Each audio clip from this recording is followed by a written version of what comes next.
How's it going? It's Cronkite Sports Live Time. I'm Gareth. He's Tyler. Tyler, first show of March. You know the saying goes, right? March Madness. Usually it happens towards later in the month. No, we're already first week. The madness has already ensued here at ASU. It has spread all over campus, Gareth. Men's, women's, basketball, hockey, gymnastics, everything is going crazy. Everything. But the first things first, what we got to talk about is last night, ASU women's basketball, they lost to Cal in the first round of the Pac-12 women's basketball tournament, and we had reporters in Las Vegas to bring you the breakdown of what happened.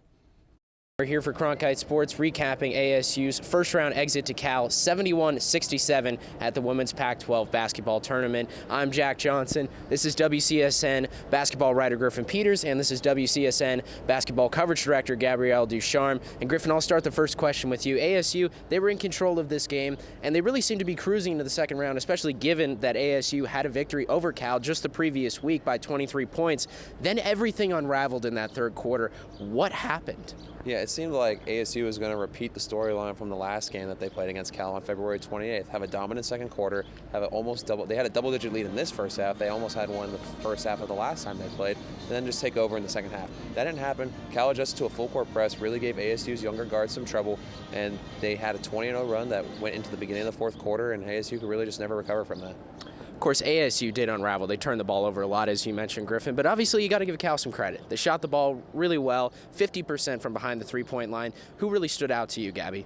I'm going to be honest with you. Kid from my hometown named Kylan Crocker. She's a freshman. And since she was about 15, 16 years old, she has been able to take over basketball games like that. So yesterday was not an anomaly for Kylan Crocker. She went off for 20 points in that second half and absolutely led the Cal Bears right when they needed her the most. Griffin, Cal, they switched to a couple different defensive schemes, started the second half with the zone, then switched to the full court press. That really seemed to affect ASU, especially when Riley Richardson came out of the game. Why do you think they struggled so much against the full court press? Well, they didn't have senior guard Kiara Russell, who's a starter for them, primary ball handler with that knee injury that she's out with, that she suffered against Stanford. Without her, they lacked the experience in the backcourt to bring the ball up against high-pressure defenses and to break down zones. And you saw that in the second half. They really missed her. Sarah Bajetti came in, had a couple turnovers, and Charlie Turner-Form was forced to take her out, and Riley Richardson wasn't able to get enough rest because of that. And you could see on the offensive end, Riley missed a couple open shots late, and that was probably due to some fatigue. So ASU exiting this Pac-12 women's basketball tournament a lot sooner than they would have hoped. Now they wait for the NCAA tournament. The good news is they will get Kiara Russell back for the NCAA tournament. But for Griffin Peters and Gabby Ducharme, I'm Jack Johnson from Las Vegas, Cronkite Sports. Thanks, Jack. And while ASU women's hoops, they could not get the job done in Vegas, and neither could ASU men's hoops last night in Tempe. After back-to-back losses to the UCLA schools last weekend, Thursday night set up a pivotal matchup between last-place Washington, with the Sun Devils desperate for a win. The Huskies, though, had other plans. WCSN men's basketball reporter Jack Latheray has more from Desert Financial Arena.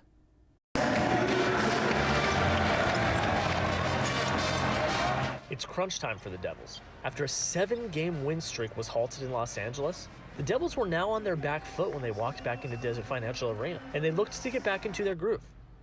For some, a groove is what they had. Edwards had 23 points. Verge tacked on 19 of his own.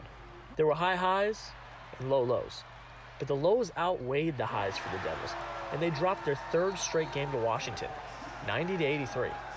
The story of the game was Remy Martin, and it was not for the positives. Martin went 2 for 14 from the field and 1 from 10 behind the arc. The second half was riddled with jump shot attempts and bricks. After the game, the message was simple from Martin.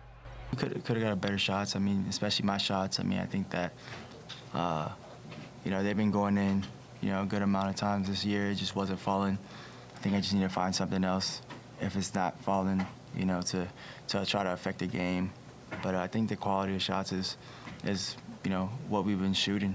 But it's just been going in today, it just didn't. But Hurley wasn't discouraged by this performance from his leader. Remy had this game, but we would never be in a position to have the season that we've had without Remy. So, did not have it.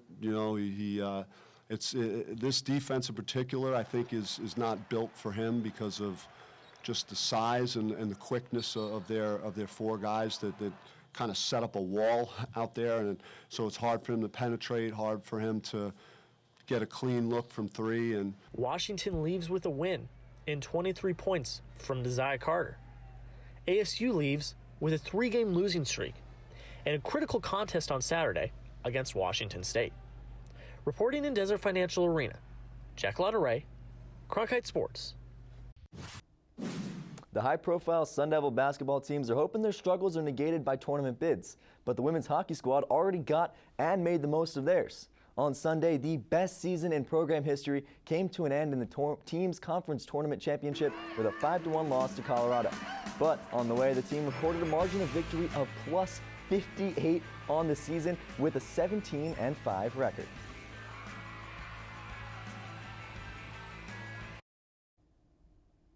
The weather is starting to warm up. The temperature is beginning to hover around the 80s, and it's time for football season?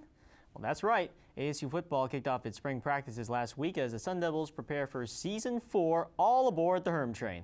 For more on what's been going on the past 2 weeks, here's our own WCSN spring football reporters Cole Topham and Ethan Ryder. ASU football is back. The energy here at the Bill Kajikawa practice facility in Tempe, Arizona has been fantastic over the last 2 weeks, but no player has been as animated as senior wide receiver Frank Darby.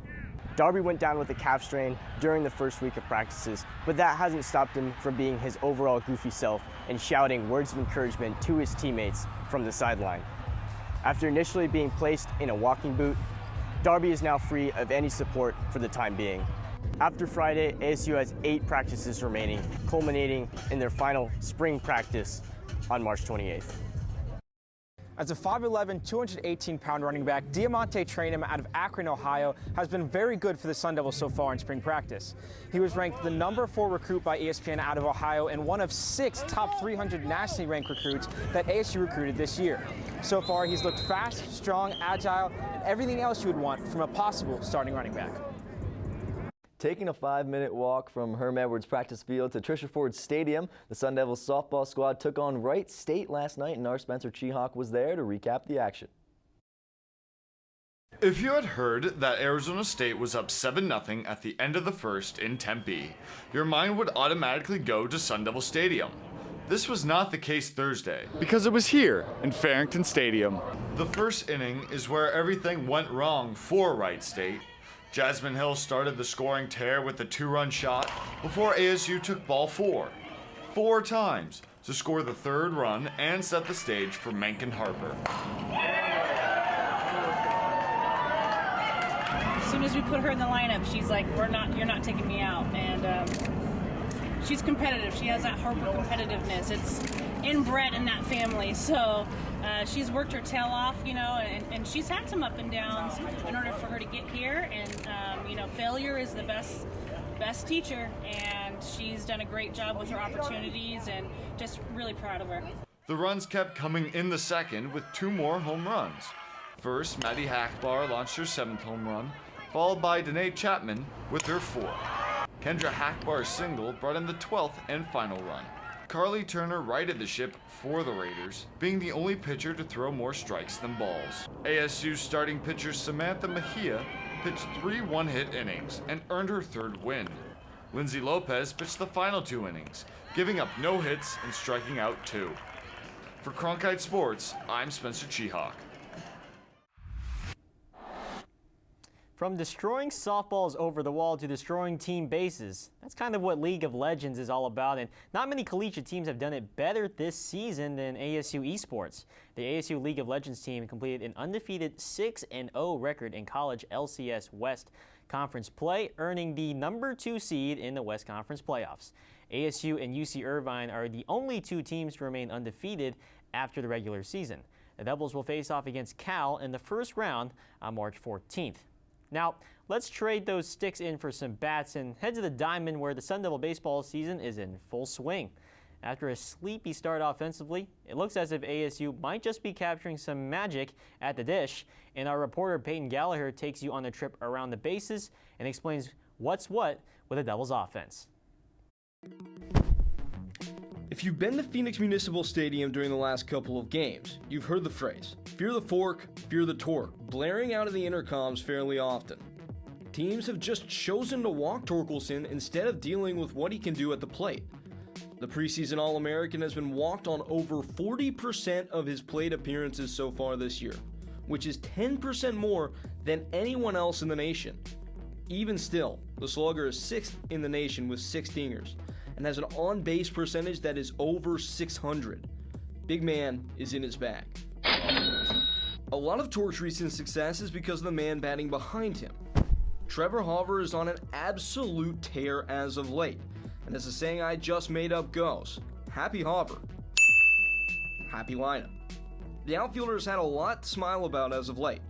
Since his game-ending strikeout with the bases loaded versus Oklahoma State, Hauver has 19 RBIs and 5 homers compared to only 7 strikeouts. Most importantly in all of this though, he's punishing opposing teams for walking Torkelson. Sun Devils second baseman Drew Swift must have seen what Hauver was doing and thought it looked pretty fun, because the junior has maybe been the hottest bat in the lineup in recent weeks. After netting only 1 hit in the first 4 games, Swift has recorded more than 1 in 8 of the last 10 contests. He even hit his first career homer this past Sunday versus Nebraska. Throw all of that together and what do you get? A pearly-white smile on Skip's face. And for good reason, the Sun Devils are on track and bippity-boppity blasting their way into conference play. Reporting in Phoenix, I'm Peyton Gallagher. The Sun Devils will try to keep that smile on Tracy Smith's face this weekend as ASU takes on Fresno State in a weekend series at Phoenix Muni. And that Sun Devil baseball squad, well, they're yet to hit conference play, but ASU Wrestling is traveling to California Saturday to compete in the Pac-12 championships. The Devils are ranked 6th in the country, but out of the 5 squads they'll be facing this weekend, the next highest ranked team is host Stanford, who comes in at number 24. Even without 2-time national champion Zahid Valencia out there on the mats, the Devils are favorites and should come back to Tempe with a conference title. Now, it is still 3 more weekends until Selection Sunday determines number 13 ASU men's hockey's postseason fate. But with a 98% chance to reach the big dance, this squad is ready to make its 2nd consecutive run at a Frozen Four berth. Our trio of men's hockey reporters Reagan Smith, Michael Gutnick, and Hunter Hipple take a look at how ASU has gotten to this point once again. Thanks, Gareth. Well, in order to be a number 13 and have a 98% chance to make the tournament, you need to have some solid wins under your belt. Fortunately for the Sun Devils, they have 2 huge series victories to boost their resume. First was a series sweep against then number 9 Quinnipiac in November, and then 1 month later, a win and a tie against then number 4 Denver. Those impressive wins showcase the new pieces on offense kicking into high gear. Junior transfers James Sanchez and Willie Neerum have made the biggest impacts. Sanchez became the first Sun Devil to tally 40 points in a single season with his premier playmaking skill set.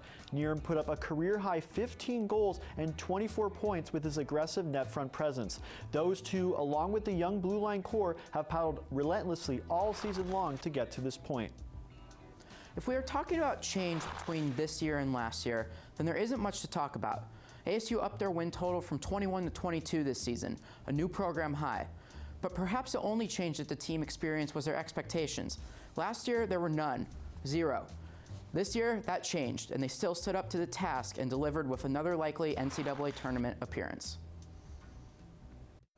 From the cold of Oceanside Ice Arena to the on-fire Gym Devils in Desert Financial, our Rachel Phillips has the story of 3 freshman phenoms leading ASU to success on the floor, bars, beam, and vault.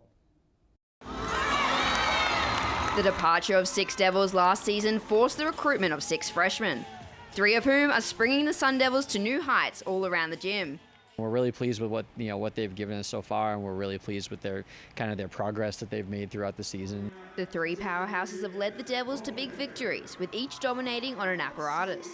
For California-raised Juliette Boyer, bars is the place she feels most at home, with her highest score on any event coming on bars in the form of a 9.875. I feel really relaxed on bars, which is different than the other events because I tend to get a little more nervous on those, but bars I can just relax and have fun. While Boyer shines on bars, Gracie Reeves has the title for biggest vault. In just the 5th meet of the season, the freshman debuted a Yurchenko 1.5, becoming the only ASU gymnast to have a 10-point start value vault. She's been training it. We knew she could do it. That was our goal, pretty much moving and trying to find a way to make sure that she can do it more extensively. Reeves has managed to overcome the nerves that go with competing in the college format. In front of Sun Devil Nation, she is sticking her vault time and time again, even scoring a 9.9 along with fellow freshman Hannah Scharf. To join ASU, Scharf made a big move from Canada and is embracing every second of the experience. There's nerves for sure, but you really just have to thrive off the nerves and the energy in the arena.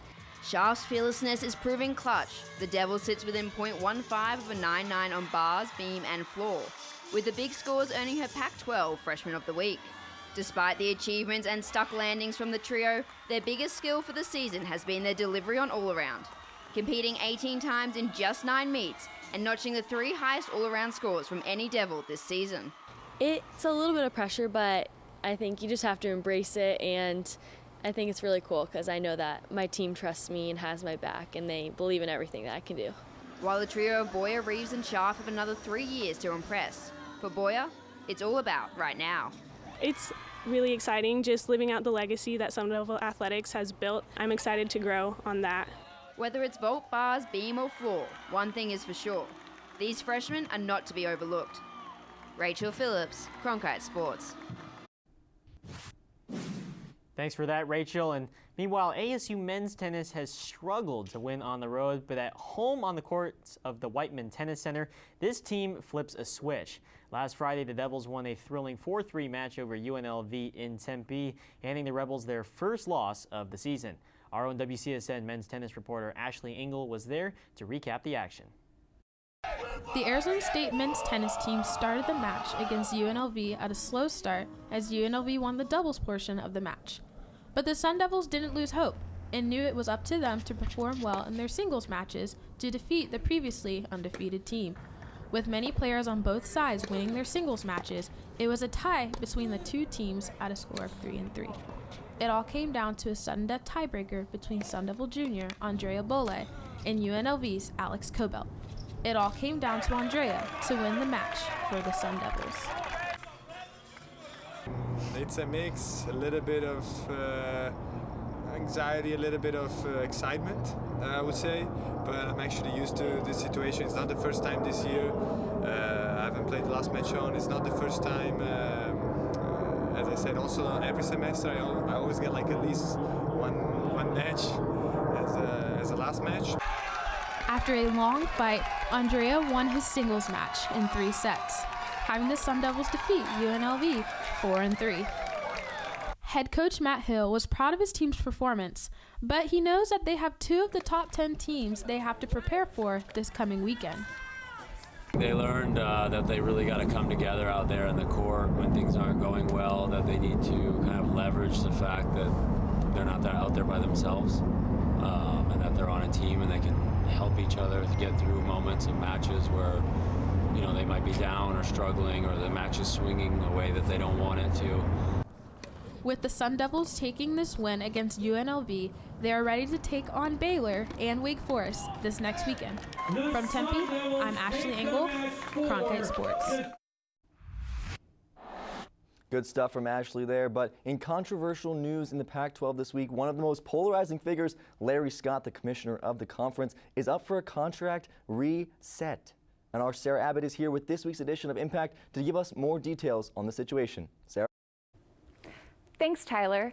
Time is ticking on Pac-12 Commissioner Larry Scott's future as he has 2 years left on his contract. According to John Wilner of the Mercury News, conference officials believe a decision will come by the end of the year, if not sooner. Media rights negotiations are expected to play a huge role as talks with ESPN and Fox are in the works for fall of 2020. A contract extension means Scott would lead the charge for the negotiations that Wilner's source called the most critical thing in the history of the conference. Scott's future lies in the hands of the presidents and chancellors meeting as a group next month and in May. No matter how you feel about Larry Scott and this new contract negotiation that's underway, you got to be excited because now it's time for the way it is, Gareth. We're going to ask each other 3 questions. You know how it works. Debate back and forth a little bit. Best debater, best arguer, whatever you want to say, gets the monologue and the rant at the end. Are you ready to lose? No, I'm actually ready to win, Tyler. This is my second show, man. You know I need this dub. Oh, don't. You're going to play the pity card. All right, here we go. First question. So we're going to come back from our long break after spring break. March Madness is going to be well underway. Men's and women's basketball, who does better in the big dance? Yeah, I know they had a bad loss yesterday to Cal, but I'm going to say women's basketball. You know, I think Charlie Turner Thorne's team, they play with a little chip on their shoulder. They're going to be playing on the road for sure in this tournament, so don't be surprised if they make a little bit of run. I think they fare better than the men's team. All right, well, I'm going to have to disagree. Of course, men's team, if they get in, we know they lost to Washington last night. If they find a way into the tournament, give me the men's team. We saw them get hot earlier, win 7 straight. I think they can make some noise, at least more noise than the women's team, Gareth. Must win for men's on Saturday. Meanwhile, we've talked about on the show already, ASU spring football underway. What's the most exciting storyline so far for you, Tyler? Well, it's year 2 of the Jaden Daniels era, Gareth. It's got to be Jaden Daniels. This guy is one of the best, most promising athletes this campus has seen in a while, and one of the best quarterbacks this campus has seen in ever. So give me Jaden Daniels as the most exciting headline. I agree. Jaden Daniels, he's exciting, but he needs some help from his receivers. That's why I'm going to go Frank Darby, a little stupid swole, if you know.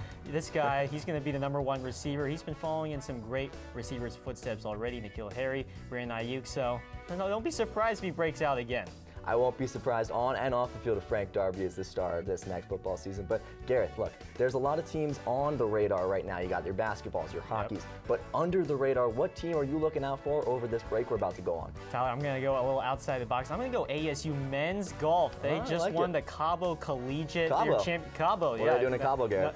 Not yet spring break. They won the collegiate tournament there. They didn't even have their best golfer, Kevin Yu. That's how good this team is. So don't be surprised. If you're looking for something to watch, this team, better keep your eyes out for them. All right, you're looking for something to watch. Give me the ASU gymnastics team, Gareth. We talked about Rachel Phillips, talked about the freshmen. Their last 2 matches, their last 2 meets, I should say, their best 2 meets of the season, put up their best 2. And by the way, 2 meets ago, their best meet since 2006. That's 14 years. This team's on fire right now. Give me ASU Gymnastics as the most under-the-radar team that you need to watch out for coming up. And I think our producer should give me the way it is in this monologue, as a matter of fact, Tyler. I think you're under the radar here, Gareth. I think the odds are in my favor as the sports books are predicting at the moment. There it is. Yeah. Not even close.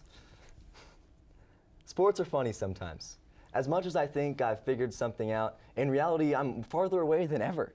Earlier this week, I wrote something for this right here segment about how Bobby Hurley's team deserves your trust as an ASU Hoops fan. But obviously that was based on the assumption that they would bury the last place Washington Huskies Thursday night in Tempe. Newsflash, they didn't. And yet again, I'm reminded just how confusing sports are, and specifically this team is. When I talked to Joe Lunardi last week, he told me there was an 85% chance the Devils would be dancing in March. What does that fall into, coming off 3 straight losses, including the team's worst of the season? I texted Joe to ask, but he's kind of busy right now, so we're just left to guess. But I may be confused about a lot of things. I'm not confused about the fact that Saturday night senior night against Washington State is an absolute must-win. And for a guy like Rob Edwards that wants to make the tournament in his final year at ASU, I'm not talking about the NIT, by the way, it's the biggest game of his career. Saturday night at Desert Financial, well, it needs to be a double-digit statement win, and that's the way it is. Well, can ASU make that statement? And, you know, the couple of our ASU athletes this past week, they made some statements with some top plays. Number 3, Spencer Torkelson. He's going to go yard here against Cal State Fullerton. Look at how far this ball goes. Left center field, it's not coming back. 426 feet, 106 miles per hour, the exit velocity off the back. It's a hashtag torque bomb. Hashtag torque bomb. We love the advanced metrics. No advanced metrics needed on this one, though. Andrea Boyer seals the win over UNLV, seals the 4-3 win for ASU on the last match of the night. Look, as dark it is, that was an over 3-hour match for ASU men's tennis, and they get the dub over UNLV. That guy's a real good tennis player for ASU men's tennis. You know, this is a first career Grand Slam for McKenna Harper here against Wright State. ASU softball, they hit a lot of dingers. McKenna Harper with this one over the left center field wall. This team, ASU softball, ASU baseball, that's the trend. They just keep hitting home runs, and that's your top play this week. hitting home runs and getting walks. But Gareth, we didn't take any free bases here with this show. No, I we did think not. this was more of a dinger, if I would say so Oh yeah, myself. you gotta circle the bases on this one for sure. And Gareth, I'm gonna miss you over this break, and I'm gonna miss being on Cronkite Sports Live. But that is gonna have to wrap it up for us today. For Gareth Kwok, I'm Tyler Manning. For our entire Cronkite Sports Live crew, thanks for watching. We'll see you in a little bit.